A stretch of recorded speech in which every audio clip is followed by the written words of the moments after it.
have pushed the button. The button has been The pushed. button has been pushed. So welcome. I'm not going to keep up with that accent. But welcome back to Pixel Perfect Podcast. I'm Paige. I am Aaron. And we are continuing on our zombie theme for the month. Yep. With Zombieland 1 and 2. Yep, And boy oh boy, if you came here for a good to time. listen to us to listen to us praise this movie or tell you how great it is, you have come to the wrong show. You should be scared. Yeah, no. I am Did you rewatch Zombieland 1? Yeah, because it had been a super long time since I'd seen Okay, it. yeah. Yeah. Okay, so I have lots of thoughts about Zombieland 1 and Zombieland 2, and some of them overlap. Okay. So, yeah, so for those of you who don't know, there's Zombieland 1, which is just called Zombieland, which came out 2009. Yep. And then Zombieland 2 Double Tap, which came out this year. 2019. Didn't I think. 2019? Yeah. Okay. Directed and written by the same people. Who also did Deadpool, apparently. That does not surprise me. It The surprised me a slightest. little bit in terms of quality. That's fair, but Ryan Reynolds wasn't involved in that one, so That's you can also true. you can see I think you can definitely see like the connection between the two of them in Yeah. terms of Yeah. like details, Yeah, and like the narration and the fourth wall breaking Yeah. and the kind of humor. Yeah, they're like tongue-in-cheek kind of Yeah, stuff. but yeah, boy oh boy, guys, does Zombieland 1 not hold up? I mean, I like enjoyed watching it again. I was like, there's definitely some things that I have problems with now that I didn't notice back in 2009 because I was fucking 14 and didn't notice things. Like the main character is like typical piece of crap nice guy, and I hate him. Yeah, and his relationship with Wichita makes absolutely zero sense because I do not understand why she's attracted to him. No. And I don't understand their relationship at all. And I don't get it. Like he seems to just get her because he's there. Yeah, because this is convenient, and she's kind of a manic pixie dream girl a little bit too because she like frequently like not Yeah. like other girls her. Especially in this Double Tap. But like we will get to Double Tap, ladies and gentlemen. Yeah, yeah. Like good God. Okay. But yeah, Zombieland, it's interesting because even like I mean, like probably pre-grad school, I watched Zombieland and I was like, this is awesome, this is good, it holds up. And now watching it, I'm just like, having developed more critical thinking skills, I watch it, I'm like, wow, this is sexist. Yeah, it's very my 2009. God. Yeah. But like, it's just, oof. Oof, you Should guys. we at least touch on the few things we did like about the movie? Go for it. Okay. I feel like in general, I like it. Like I had a fun time watching it. I would leave it at that, like literally liking it and nothing more than that. And then I think the only other thing I can really give praise to is I really like the filmmaking style in the first one. Like I like the way the intro is done. I like all the little rules that pop up and the way they like interact with what's happening in the movie. So like there's like clever details to it that I think makes it kind of like crafted nicely. That's about it. Yeah, I think it has its moments. I think there's a couple times I laughed. I think that the rules popping up is one of my favorite things. And I think the cinematography is good. So I just feel like overall, I don't know. I feel like for framing it in 2009, like remembering it as a 2009 movie and comparing it to stuff then, I feel like it's pretty good. It doesn't hold up for sure. No. But like in that frame, it's decent. Yeah. I mean, I still think like yeah. I mean, like I'm not CinemaSins here, but like the narration in this movie is useless. Oh yeah. Like maybe the beginning part and maybe the ending part, but like and it almost feels like it's wasted well-made movie moments and good acting by adding in this narration that does nothing. It feels very, like, Blade Runner in that sense to me. Like, it's just, like Yeah, it adds nothing to it. It's not helping us I figure think it anything out. detracts. Yeah. No.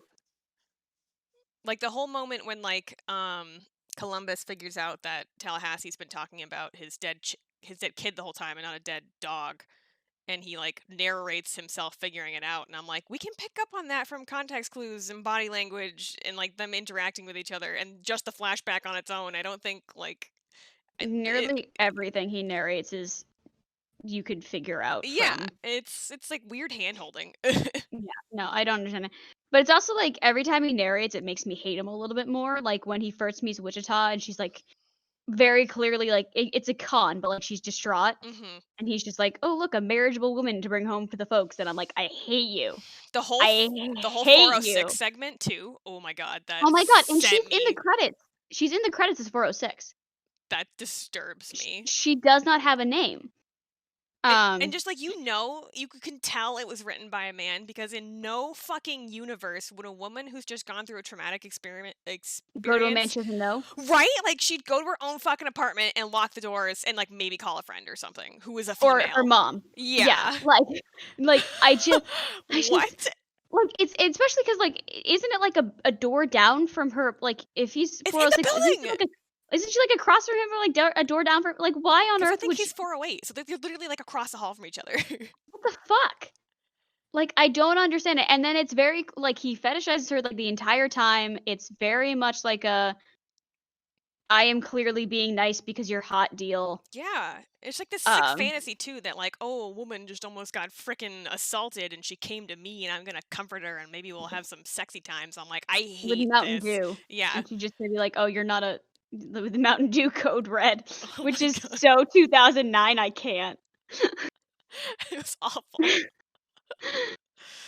Oh But my I'm god. just like, my god, and then there's something wrong with the fact that they don't know her name. Mhm. She's just there to be an object, and then he kills her. Mhm. Something about that rubs me the wrong way, that, like, she's, like, the first of his kills in the movie where I'm just like, It's "I hate uncomfortable. this. Yeah. Thanks, I hate it." Like, Yeah, it's just ugh, no. No good. and then I Wichita and has, like, no personality almost. Mm-mm. Like, she's basically just guns, sarcasm, and good acting abilities. Yeah, like I feel like there could have been more they could have done with her between like the relationship and her sister and like showing her as a caregiver and how much she cares for her family, that kind of thing. Yeah, I feel like there's just more in general they could be doing. It's interesting because I was talking to my husband today about Double Tap of why when I originally watched Double Tap the first time it'd been so long since I watched Zombieland. Mhm. And so I was like, when at the end of Zombieland 2, Double Tap, when they're like, we're meant to be together. Mhm. I bought it, and then having rewatched Zombieland, I'm like, oh, the substance is not there. It's like They non-existent. they have not built a strong enough foundation for this. No. And the chemistry is like whack. And I get that that's not the point. Like, I get that it's just a zombie movie. Mhm. But they're trying to make it a family movie in terms of like, "Oh, I've made this little family of my own." Mhm. Like, they're trying to make a zombie movie with heart. That's clearly their intention. Right. So I'm like, "Do better." Yeah, exactly. Like, ugh. Like I feel like the character with the most growth is Tallahassee. Yeah, because he starts to care about other people. Yeah. That's like the Um, only that's only and then Columbus has no growth whatsoever. He's just like a shit stain throughout the entire thing. no, yeah, it's and, like, he I don't know, he's just there and makes quips, Mhm. and you're just like, this is, like, feels like discount Michael Cera in Yeah. like, I feel like and to be fair, like, was it Jesse Eisenberg that everyone used to confuse with Michael Cera? I think that yeah, that was a thing. I don't know. 2009 was that era of like curly-haired nerd boys suddenly being like the protagonist in every goddamn movie. Mhm. Well, Michael Cera has something endearing to him, and I'm thinking, like, specifically of Nick and Nora where, Yeah. he's a bit their characters are similar, but he has more depth than Nick and Nora. Mhm. and you understand him better, and he has more things going on, and this guy has, the whole thing where his family dies is supposedly dead because 'cause they're in Columbus, Yeah, and he's like, lasts all no of, 2 feelings. seconds. I think I don't wanna, like, talk shit because obviously I don't personally know these people, but I feel like Michael Cera has gone on record as being, like, a genuinely decent human being, whereas Jesse Eisenberg, I always hear, is just, like, not a nice person, and he kinda, I know like, nothing. looks a little dead inside. Like, you look at his eyes and you're like, "There's something not right in there." I have no idea, and I mean, Emma Stone is a national treasure, but, Mhm, I just and her acting is good, and I think part of it is that, when I was in the past, I was just like, "Oh, yes, Emma Stone is very hot, I understand this." mhm. But, being now older, I'm just like, "This is not enough for me." Not at all, not even close. Really love the So, 2009 aggressive eyeliner, though. Very sad that it didn't make a yes. comeback in the second Mhm. movie. I was like, "Where's the come on, smudgy eyes all day long." Yes. And that moment, and I literally screamed at the TV where she says, "Ugh, avoid the vanity mirror." I'm like, "You look better than me, and I am not in the middle of a zombie apocalypse, I was like, and you look, quadruple better than me. right? This is bullshit." But also, the fact that, it's interesting because they've built up a character that shouldn't care, but they still have to add in that line where she's like, "Avoid the vanity mirror," and I'm like, Yeah, is it like that's just designed to make the rest of us feel like shit? I don't I'm know, like but, sitting on the couch like, "Oh yeah, sorry, you look so bad." it's also just, she doesn't seem like the kind of character they crafted who would care about that. No, I feel like it's like to knock her down a peg and be like, "See, she is insecure. She needs this I think it's scrawny just them asshole." writing what they think women think and feel like and talk like. I mean, that seems unbelievably apparent in the second movie. Oh my god. Okay, so do you have any more thoughts on the I'm sure we'll come back to it as we go to the second movie to, address and go back and forth. But do you have any, specific thoughts about the first movie you wanna get out of the way? Trying to think. I mean, I don't hate it. So like, I feel like it's not that as bad as it could get as far as zombie movies go. It's certainly something to be critiqued more nowadays. And doesn't hold up to anything like Shaun of the Dead or anything like that. Like there's like a lot of other good zombie movies out there. Yeah. Um, but yeah, no, not really. It's just kind of meh to me. Yeah, I think for me, because I own Zombieland, and it was very near and dear to my heart, and it was one of, my favorite Yeah, I movies. loved it when I first saw it for sure. Yeah, but even, I would have called it one of my favorite movies, a year ago. So and I've watched it many, many, many times, Mhm. and so rewatching it, I think it was so disappointing to me Yeah.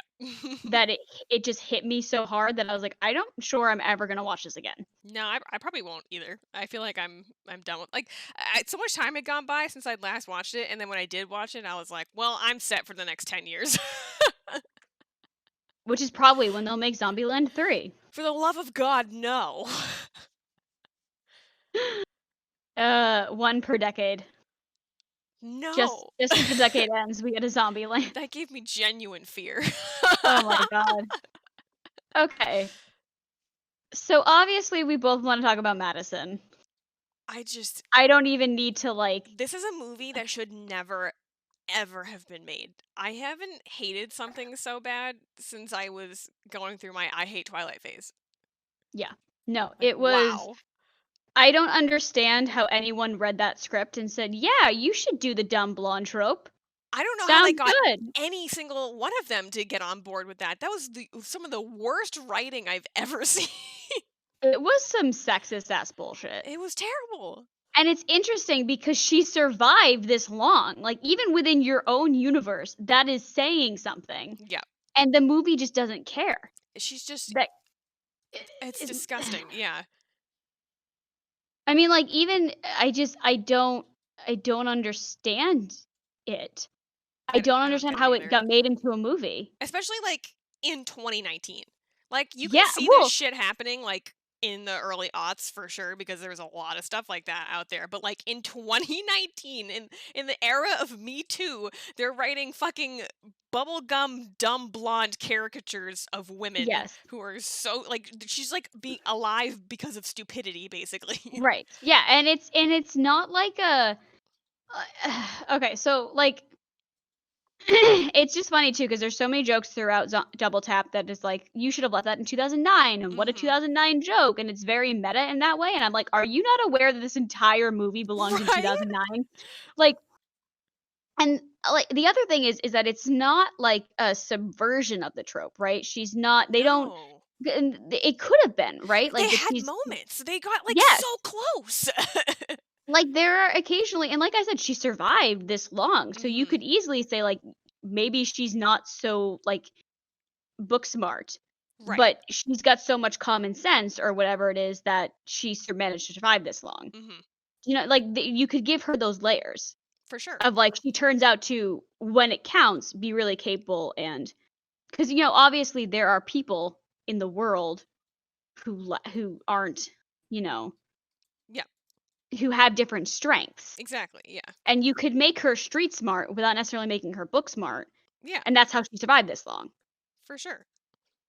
Like there Y was there was just no need to make her like that. She contributed absolutely nothing to the movie except to be a foil to Emma Stone's character to just pit two women against each other for no reason who are basically fighting over the most Yeah, vanilla man in existence. right. And I don't understand and, like, you guys, I don't have words for how bullshit it is. It was just so That painful to watch. I mean, to be fair, the most relatable thing about her is that she's like, "I haven't had sex in, like, 2 years," like That when that happened, I thought we were gonna have a turning point for a minute, and I was like, "Oh, maybe she's just like playing an act because she's like, I'm going to get laid no matter what." And I was like, "Girl, whatever. I feel you. You're in the apocalypse. You haven't had sex. Go for it. Do what you gotta do." But then they like flip it right back around, and she's back to being stupid and annoying for no reason whatsoever. and yeah, it's I'm It, sorry. they took every negative trope about women from like 2003 and put it into one character in this movie. Yeah, Just no, like, this movie hates women for multiple what? reasons. This movie hates women. Oh, I almost screamed and, like, turned the TV off when they were doing the, parking spot analogy for Nevada's, vagina. Yeah, what the fuck? What? And I get that she, like, calls it out, but the fact that that made it into a movie, I was astounded. I I'm just like, I don't understand. I didn't find really any of it funny. I felt like it was kind of a waste of Rosaria Dawson. I don't Absolutely. I couldn't believe she agreed to be in this goddamn I couldn't believe I any of these people agreed to be in this goddamn movie. y yeah, right? Mhm. Like, I mean, it must be just because it's Zombieland, they had a fun time making it, and it was, good the first time, and but Yeah. the only thing this is I just have to say this before I forget. That long take in when Flagstaff and the other guy whose name I don't remember turn Mhm. into T-800s and There was they're one long fighting them take. around the Elvis house. Wow, I totally didn't even pick up on that Yeah, because I no, was just so over everything. there might be a couple of very, very cleverly hidden cuts, Mhm. but at the very minimum, it looks like one long take, and it's brilliant. Well, that's So interesting. pulling out on the cinematography, once again, this movie does succeed in that area. Yeah. Yeah. But yeah, that is very minimum looks like all one take. I think it is all one take, and it's just Well, that's so pretty cool. I'll have to go back and rewatch that because I do appreciate that. And like they did do like they reused some of the rules things without like totally throwing it in your face and reminding you that it was a yeah. thing from the first movie and I was like that's nice. The opening sequence that was like slow-mo that just them beating up zombies was totally lame and I'm like you're just rehashing what you did the first time around. This is stupid. Yeah, and I mean, there are parts of it I get, like, I get Little Rock wanting to leave the nest. That's the only part I get. Yeah, like, I get that, but, like and also, okay, I just gotta say Like, the moment when he hands, like, the hammer or whatever to the guy and is like, can you fight?" And he's like, "Yes." It was, like, social injustice, racism, Mhm. sexism, From, the and he says pasty white guy. yeah, and I'm like, What the fuck?"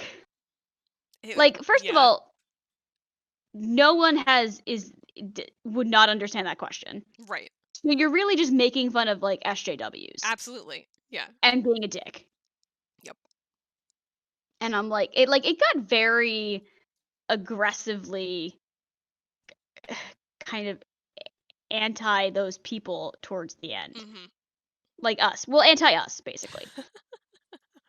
Like, I get Um, there's a lack of logic in people being pacifists in the middle of the apocalypse, but, like, it looks like they did find some way to survive in their little commune, and they were doing fine, so, like, who cares if they were, like, what I keeping mean is it made these people stupid Yeah. instead of just making them different. Right. And they didn't take it as, like, a learning opportunity of, like, "Alright, well, how do you combine people like Tallahassee with people like this and Right. work together?" It's just Tallahassee taking over and being like, "You're all being stupid. Mhm. Here, I'm gonna tell you what to do. We're gonna do this thing." Do you know Me what I mean? Like, I was gonna say, meanwhile, he's going on this racist identity quest throughout the what whole the fucking fuck? movie when Again, how did that make it into this movie? How did anybody read the I script don't and know understand. you know what should happen is Tallahassee should claim Native American blood Mhm. and do a buffalo run.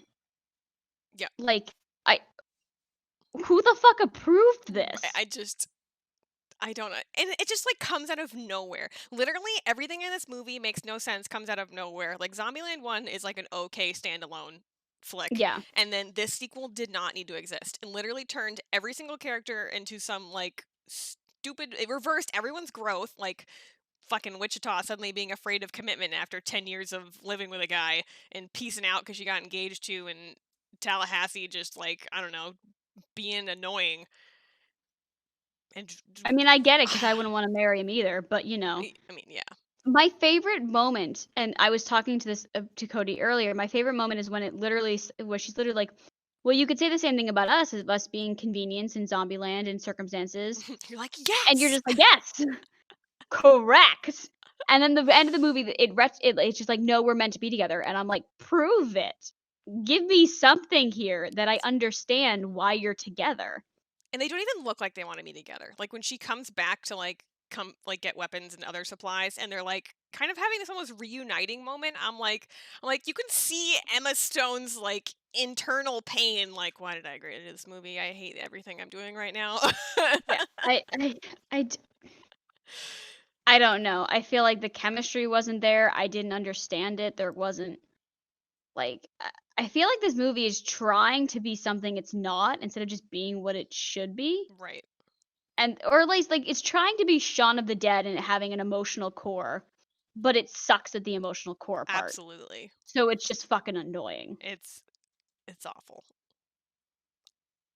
And they double down on the bad narration too. Like it's like not great in Yes, the first right? one, and it's like even worse in the second one. Like there's the entire opening sequence is them describing how there's new types of zombies with excessive narration, and I'm And like, then what? and then they do nothing with them. Like, you had that Right? super kick-ass zombie that you had the hawking and you had the super kick-ass zombie that you couldn't hear. I don't remember what The it's called. ninja.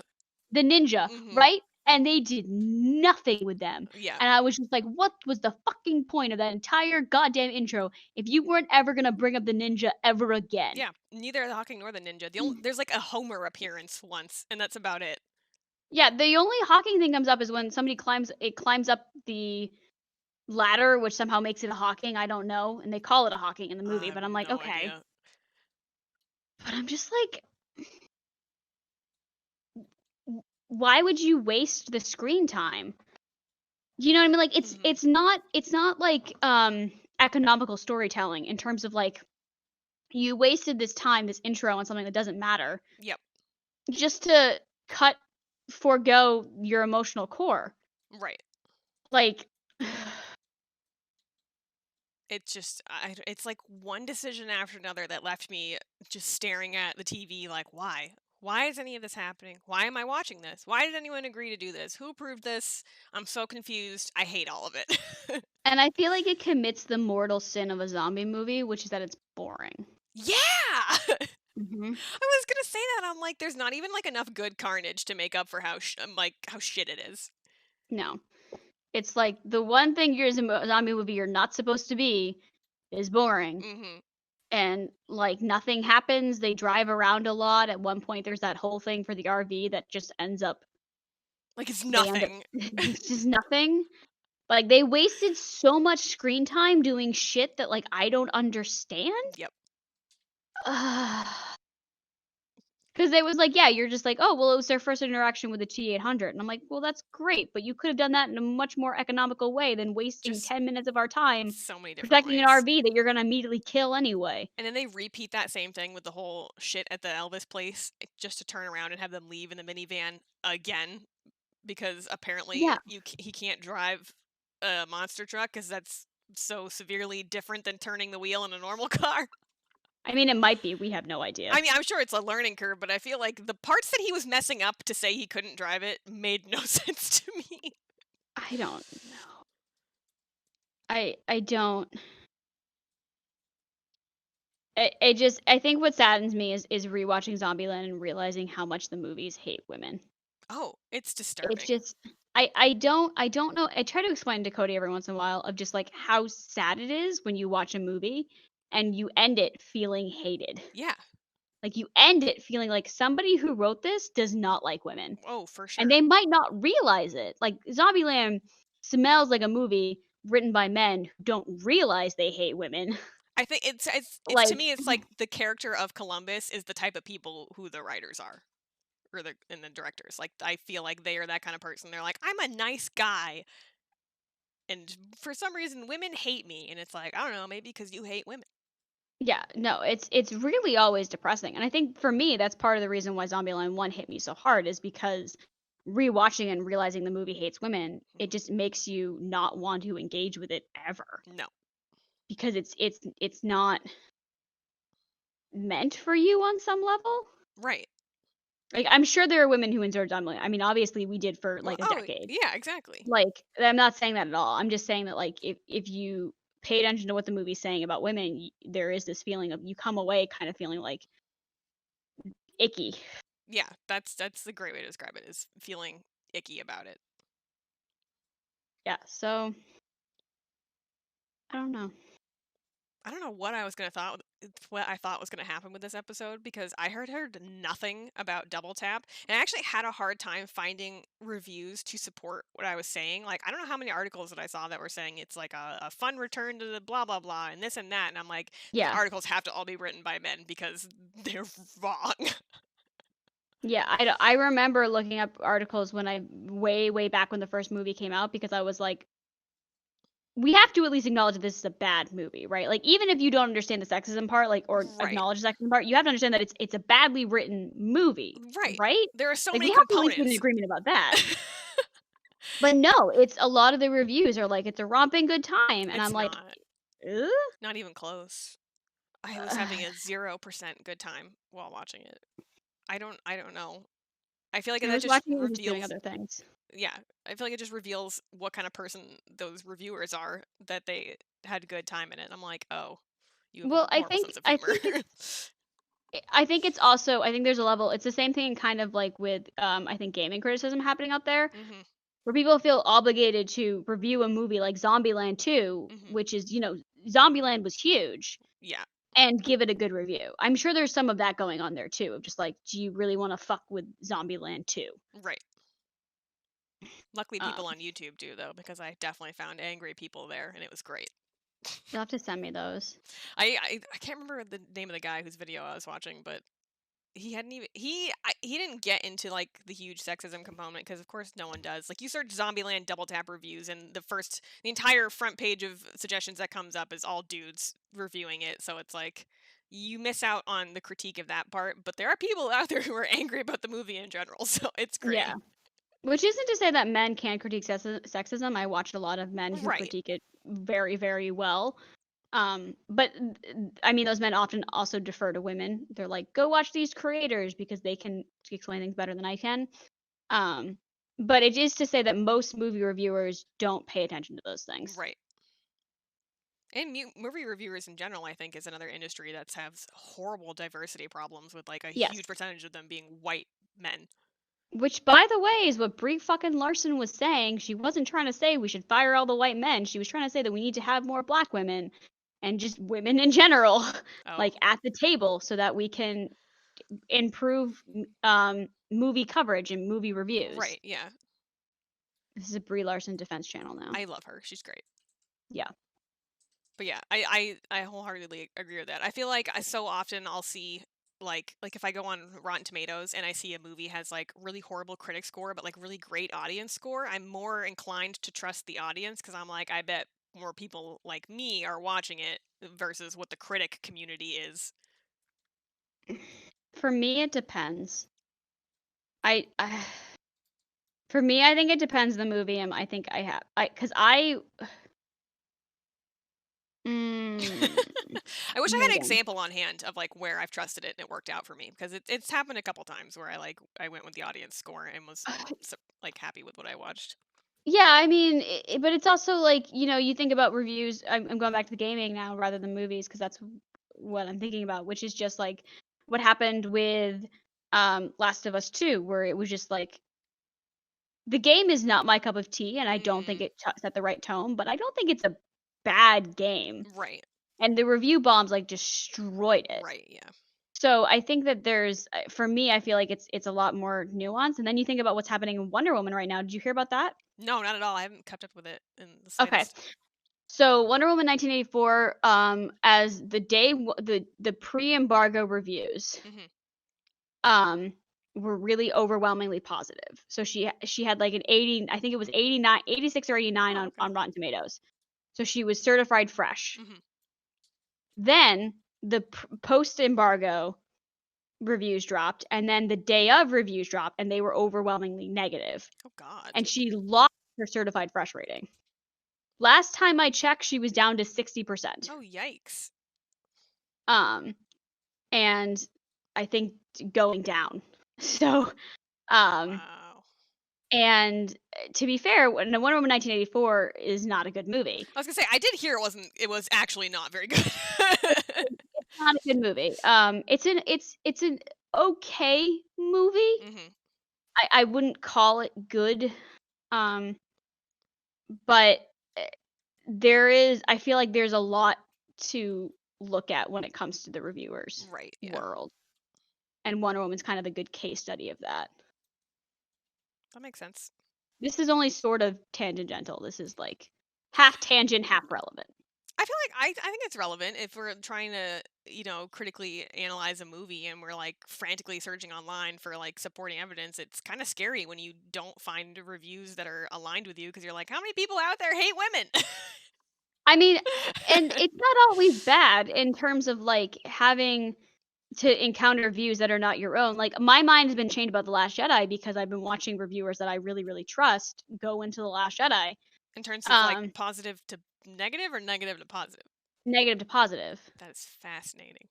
Um, my conclusion on The Last Jedi, in case anyone's wondering now, is that it is a good movie, but I still don't like it as a Star Wars sequel Hmm. or a Star Wars build up. Yep. But I think it is a good movie. I think it's a well-made, well-written movie. I just don't think it works as a Star Wars movie. That is my final. Having now watched a bunch of negative and a bunch of positive, that is my final thoughts on The Last I can Jedi. see where you're getting at with that. I don't think it helps Um, that they like kept going back and forth with directors who were basically having pissing contests over how they were gonna run the yeah, plot. So I'm like, you all ruined it. yeah, no. So I do think that it's not inherently a bad thing to come across reviews that disagree with you Hmm. and encourage those views, but it's more difficult when you're watching a movie that's so clearly sexist and you're reading a bunch of reviews that aren't addressing that. Right? Yeah. Do you know what I mean? Because then it feels more like, what the fuck? Yeah. You're like, As opposed, someone has to analyze this critically.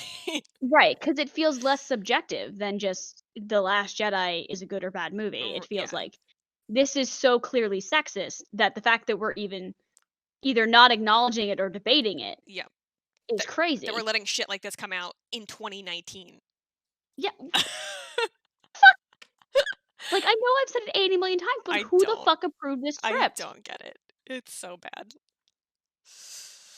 I just squeaked there. I mean, and I know I I went said I very was high pitched, just squeaking. with just we just like grow in octaves the more angry we Yeah. are. I was gonna say I was surprised that they were the Deadpool people because of the quality, but I'm also not surprised about it being the Deadpool people in terms of the sexism because they fucking woman in the fridge Vanessa in the Deadpool movie. So like they have a track record. Yeah, I mean, I could go off on a whole tangent about women in a fridge because Gail Simone, who invented women in the fridge, does not believe it's a fridging example. I mostly disagree with her, but I That's do see her interesting. point. Okay. Yes. Because her argument is that she continues to impact the plot in a physical way after she dies. Gotcha. I don't fully agree with her, but Yeah. she's also Gail Simone, she's brilliant. So I respectfully mostly disagree with Gail Simone. Respectfully disagree, yeah.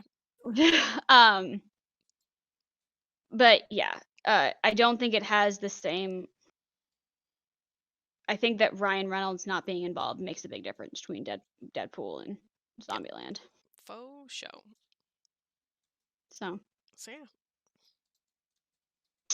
yeah, sorry if you came here for the praise Sorry, not and sorry. the positive.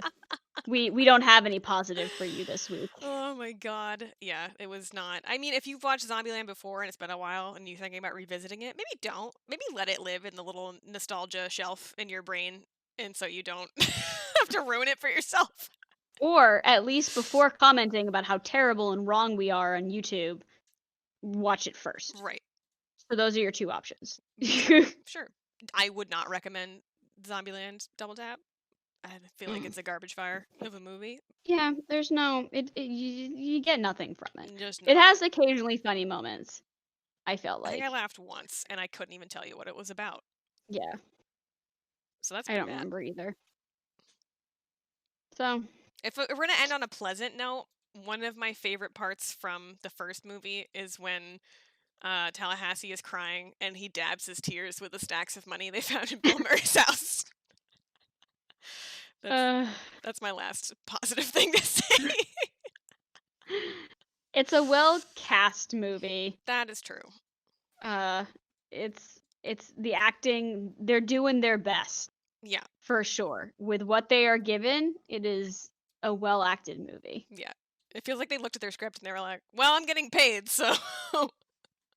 I don't know. Yeah, So that's our do you have any final closing thoughts? that's all I got. Okay. I think that's all I got. I feel like next week will go much better because we're talking about Train to Busan, right? Yes, that is next week. So more zombie cinema. And Mhm. if you need a zombie fix and you do want a really good movie, watch Shaun of the Dead. Yes. Cause that Or spoiler alert, Train to Busan. that yeah, true. Spoiler alert for our opinions next Just week. watch Train to Busan because then you'll know what the fuck we're talking about next week. Yes, you should probably do that Yeah, anyway before you. and hopefully it's still on Netflix.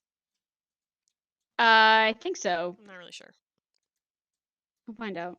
Um, Yeah, but yeah, and then afterwards, Pride and Prejudice and Zombies. I guess both the book and the movie because Paige hates me. I'm sorry. I'm probably gonna regret it myself as well. So. Oh man. So should be good times. It is no longer on Netflix, so Oh we're gonna have to find it shit. somewhere else. That sucks. It might be on Hulu or something. All I right. don't know. I'll hunt for it. We'll have to find out. But yeah. Um, yeah, and then February we have no idea. Flying by the seat of our pants. Yep. But we did stream last Saturday. We streamed the first part of Hollow Knight, which is up on YouTube now. So if you're interested in watching us stream Hollow Knight, and get very lost at one point, you can check that out on YouTube. Yep. And we will hopefully be streaming sometime again soon. Yeah, for sure. So follow us on Twitch so you can see when we go live. Mhm. Awesome. All right. We'll see you all in the next one. Bye. Bye.